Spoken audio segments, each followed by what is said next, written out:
કોણ બોલ્યું?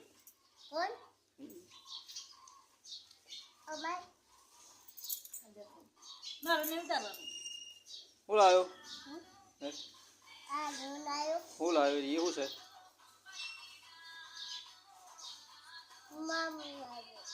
મમ છે? શું સારી છે? આવું છે? હે એવું છે? શું કહેવાય એની કે બતાવું? શું કહેવાય એની? બતાવું બનાવવાનું શું કહેવાય? પેલા કે શું કહેવાય? સેવ કહેવાય. સેવું કહેવાય. સેવું શું લાવ્યો?